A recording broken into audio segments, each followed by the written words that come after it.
শুভেচ্ছা বাঙালিয়ানার সায়াহ্ন সংবাদে স্বাগত। শুরুতেই শুনে নিচ্ছি সংবাদ শিরোনাম। অক্টোবরের মধ্যে প্রার্থী চূড়ান্তের কাজ করছে বিএনপি, চলছে দফায় দফায় বৈঠক। নির্বাচনকে কেন্দ্র করে সীমান্ত দিয়ে ঢুকছে অবৈধ অস্ত্র। চলতি বছরের প্রথম 9 মাসে গুলিতে হতাহত 170। গাজায় আনুষ্ঠানিক যুদ্ধবিরতি কার্যকর, নিজ বাড়িতে ফিরতে শুরু করেছেন ফিলিস্তিনিরা। আফগান পররাষ্ট্রমন্ত্রীর দিল্লি সফরে সংবাদ সম্মেলনে ঢুকতে দেওয়া হলো না নারীদের। এবার অন্যান্য সংবাদের সঙ্গে বিস্তারিত। অক্টোবরের মধ্যে জাতীয় নির্বাচনের প্রার্থী চূড়ান্ত করতে সারা দেশে শত শত মনোনয়ন প্রত্যাশীদের সঙ্গে বৈঠক শুরু করেছে বিএনপি। দলীয় নেতারা জানিয়েছেন, মনোনয়নের জন্য চূড়ান্ত করতে হাইকমান্ড দেখছে তাদের জনপ্রিয়তা, সাংগঠনিক শক্তি ও জয়ের সম্ভাবনা। বিএনপি মহাসচিব মির্জা ফখরুল ইসলাম আলমগীর গত সপ্তাহে প্রার্থীদের সঙ্গে যৌথ বৈঠক শুরু করেছেন। ঐক্যের বার্তা দিতে প্রতিটি নির্বাচনী এলাকার সব প্রার্থীকে একসঙ্গে ডাকা হয়েছিল। অভ্যন্তরীণ সূত্র জানিয়েছে, পরবর্তীতে সবার আলাদা আলাদা সাক্ষাৎকার নেওয়া হবে। বিএনপির যুগ্ম মহাসচিব সৈয়দ এমনুল সালেহ প্রিন্স বলেন, জরিপ ও মাঠ পর্যায়ের প্রতিবেদনের ভিত্তিতে স্থানীয়ভাবে গ্রহণযোগ্যতা যাদের রয়েছে তাদেরই কেবল এই বৈঠকের জন্য ডাকা হয়েছে। জ্যেষ্ঠ নেতাদের মতে সারা দেশের থেকে বিএনপির মনোনয়ন চাইছে প্রায় 1,500 জন। স্থায়ী কমিটির সদস্যরা বরিশাল, কুমিল্লা ও রাজশাহীর প্রার্থীদের সঙ্গে দেখা করেছেন এবং মির্জা ফখরুল খুলনা বিভাগের প্রার্থীদের সঙ্গে আলোচনা করেছেন। বিএনপির ভাইস চেয়ারম্যান আব্দুল আওয়াল মিন্টু বলেন, বিএনপির প্রায় অর্ধেক প্রার্থী চূড়ান্ত করে ফেলেছেন। 300 আসনের মধ্যে প্রায় 150টিতে একক প্রার্থী দিতে কোনো সমস্যা নেই। তিনি বলেন, কয়েকটি নির্বাচনী এলাকায় একাধিক শক্তিশালী প্রার্থী আছে, সেখানে সিনিয়র নেতারা ওই প্রার্থীদের সঙ্গে কথা বলছেন।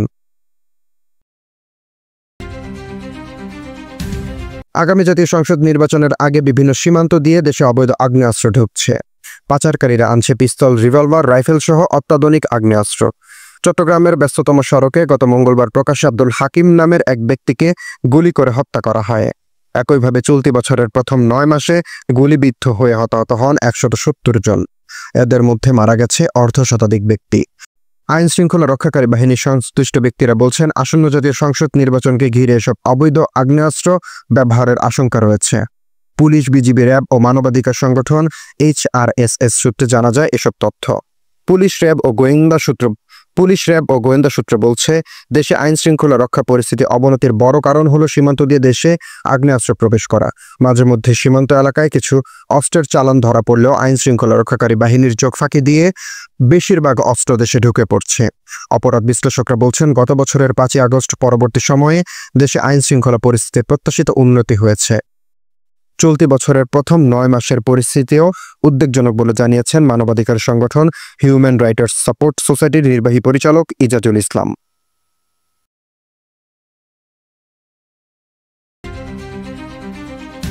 ইসরায়েল ও হামাসের মধ্যে হওয়া যুদ্ধবিরতি চুক্তি শুক্রবার সকালে কার্যকর হওয়ার পর গাজায় বিভিন্ন অংশ থেকে আংশিকভাবে সৈন্য প্রত্যাহার করে নেওয়ার কথা জানিয়েছে ইসরায়েল সামরিক বাহিনী। সমঝোতা অনুযায়ী গাজার ভেতরে অন্য স্থানে সেনা সরিয়ে আনা হয়েছে বলে জানিয়েছেন তারা। এরপরও গাজার অর্ধেকের বেশি অংশ এখনও তাদের নিয়ন্ত্রণে থাকছে বলে জানিয়েছে বিবিসি। ভিডিও ফুটেজে হাজারো ফিলিস্তিনিকে উত্তর গাজার পথে ছুটতে দেখা গেছে। সম্প্রতি মাসগুলোতে ইসরায়েলি বাহিনীর তুমুল বোমাবর্ষণের সাক্ষী হয়েছে এই এলাকাটি। শুক্রবার প্রথম প্রহরে ইসরায়েলি সরকার গাজায় যুদ্ধবিরতি ও জিম্মি মুক্তি চুক্তি নিয়ে মার্কিন প্রেসিডেন্ট ডোনাল্ড ট্রাম্পের পরিকল্পনার প্রথম পর্যায়ে অনুমোদন করার কয়েক ঘন্টা পর এই যুদ্ধবিরতি কার্যকর হয়। ট্রাম্পের পরিকল্পনার পরবর্তী ধাপগুলো নিয়ে এখনও আলোচনা চলছে। প্রথম পর্যায়ে চুক্তি অনুযায়ী হামাস সব ইসরায়েলি জিম্মিকে মুক্তি দিতে সোমবার স্থানীয় সময় দুপুর 12টা পর্যন্ত সময় পাচ্ছে। এ জিম্মিদের মধ্যে 20 জন এখনও জীবিত বলে অনুমান করা হচ্ছে। বাকি 28 জিম্মির মৃতদেহ ফিরিয়ে দিতে হবে। এর পাল্টা উদ্যোগে ইসরায়েলও তাদের কারাগারগুলোতে যাবজ্জীবন সাজা ভোগ করতে থাকা প্রায় 250 ফিলিস্তিনিকে মুক্তি দেবে। গাজা থেকে আটক আরও 1700 ফিলিস্তিনিকেও ছেড়ে দেওয়ার কথা তাদের।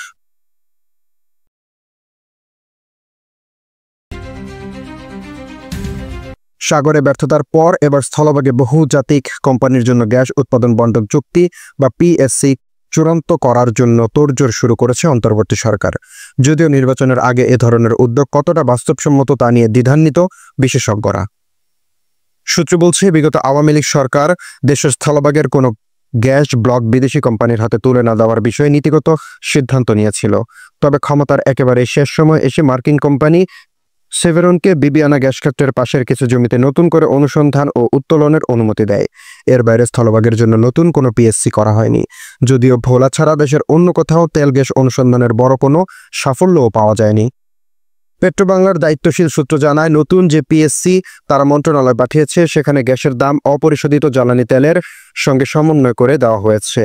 এই নিয়মে গ্যাসের দামের 8.5% নির্ধারণ করা হয়েছে। ধরা যাক কখনো ব্রেন্ট ক্রুডের দাম ব্যারেল প্রতি যদি $100 হয়, তবে 1000 ঘনফুট গ্যাসের দাম হবে $8.5। ইসরায়েল থেকে মুক্তি পেয়ে তুরস্কের রাজধানী ইস্তাম্বুল হয়ে দেশে ফিরেছেন আলোকচিত্রী মানবাধিকার কর্মী ও দ্রিকের ব্যবস্থাপনা পরিচালক শহীদুল আলম।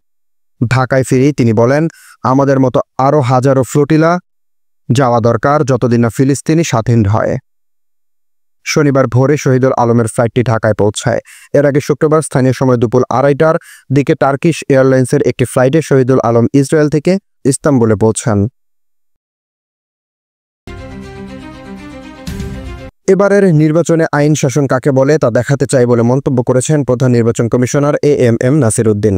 তিনি আরও বলেন, যতদিন পর্যন্ত আপনারা বিধি অনুযায়ী আইনের মধ্যে থেকে কাজ করবেন, নির্বাচন কমিশন আপনাদের পূর্ণ সহযোগিতা ও সুরক্ষা দেবে।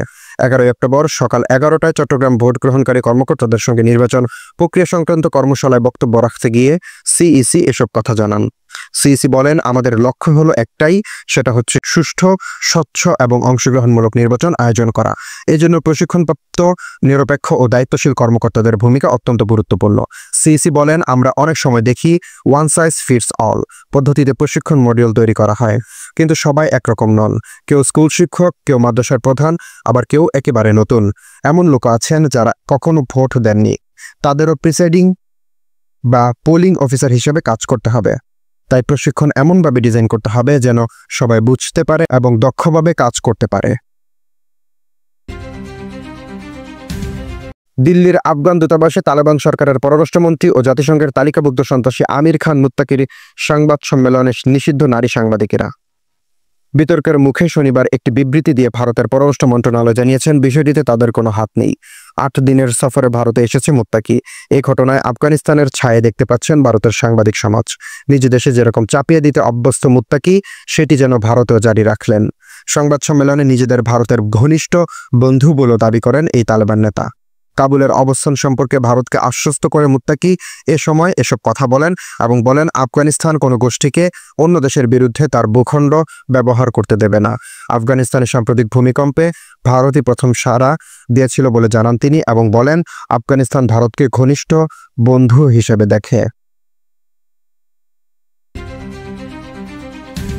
ফ্রান্সের প্রেসিডেন্ট ইমানুয়েল ম্যাক্রো 4 দিনের রাজনৈতিক অস্থিরতার পর আবারও সেবাস্তিয়ান লেকরনুকে ফ্রান্সের প্রধানমন্ত্রী হিসেবে নিয়োগ দিয়েছেন। 10 অক্টোবর শুক্রবার রাতে তিনি এ ঘোষণা দেন। এর কয়েক ঘন্টা আগে তিনি এলিসি প্রাসাদে প্রধান রাজনৈতিক দলগুলোর নেতাদের সঙ্গে বৈঠক করেন। তবে বৈঠকে চরম দক্ষিণপন্থী ও চরম বামপন্থী দলের নেতারা উপস্থিত ছিলেন না। লেকরনুর প্রত্যাবর্তন ছিল বেশ অপ্রত্যাশিত, কারণ মাত্র 2 দিন আগেই তিনি জানিয়েছেন জাতীয় টেলিভিশনের বরাতে যে তিনি পথটির পেছনে ছুটছেন না এবং তার মিশন শেষ হয়েছে। এখনও নিশ্চিত নয় যে তিনি নতুন সরকার গঠন করতে পারবেন কিনা, তবে তাকে দ্রুত কাজ শুরু করতে হবে, কারণ সোমবারের মধ্যে পার্লামেন্ট আগামী বছরের বাজেট পেশ করার শেষ সময়সীমা রয়েছে। এলিসি প্রাসাদ থেকে জানানো হয়েছে, ম্যাক্রো লেকরনুকে সরকার গঠনের দায়িত্ব দিয়েছে এবং ম্যাক্রোর ঘনিষ্ঠ মহল জানিয়েছে যে তাকে এক্ষেত্রে সম্পূর্ণ স্বাধীনতা দেওয়া হয়েছে।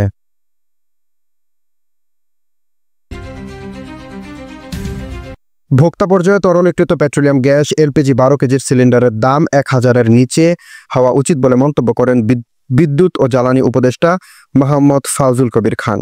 তিনি বলেন, দাম কমানোর ক্ষেত্রে বেসরকারি খাতের সক্ষমতা বৃদ্ধি ও মুনাফা বাড়িয়ে অর্থ পাচারের সংস্কৃতি থেকে বেরিয়ে আসা প্রয়োজন। মোহাম্মদ ফাউজুল কবির খান বলেন, এলপিজি লার্জলি প্রাইভেট সেক্টরের কাছে, কিন্তু আমরা এই খাতে প্রাইভেট সেক্টরের যে এফিসিয়েন্সি সেটা পাচ্ছি না। কারণ হচ্ছে 2টা জিনিস। একটা জিনিস হচ্ছে যে এলপিজির দাম মনে হয় 1012 টাকা করে সিলিন্ডার, এটা 1000 টাকার নিচে নিয়ে আসা উচিত।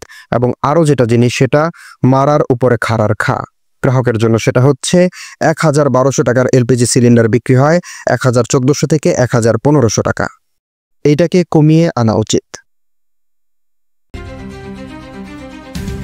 মার্কিন প্রেসিডেন্ট ডোনাল্ড ট্রাম্প বলেছেন তিনি আগামী মাস থেকে চীন থেকে আমদানি করা পণ্যের আরও 100% শুল্ক আরোপ করতে যাচ্ছেন। সামাজিক যোগাযোগ মাধ্যমে দেওয়া পোস্টে তিনি বলেছেন, যুক্তরাষ্ট্র সংবেদনশীল সফটওয়্যার রপ্তানিতে বিধিনিষেধ দিতে যাচ্ছে। এর আগে শুক্রবার আরেক পোস্টে তিনি দুর্লভ খনিজ রপ্তানি নীতি আরও কঠোর করায় বেইজিংয়ের কড়া সমালোচনা করে বলেন, চীন খুবই বৈরী হয়ে উঠছে এবং তারা বিশ্বকে জিম্মি করে রাখতে চেষ্টা করছে। তিনি চীনা প্রেসিডেন্ট শি জিনপিং এর সঙ্গে আসন্ন বৈঠক বাতিল করারও হুমকি দিয়েছেন বলে জানিয়েছেন বিবিসি। মার্কিন প্রেসিডেন্ট পরে অবশ্য বলেছেন তিনি বৈঠক বাতিল করেননি, তবে শেষ পর্যন্ত বৈঠকটি হবে কিনা তা তিনি জানেন না। বাগায়নার সায়ান্নের সংবাদ শেষ হলো। ধন্যবাদ।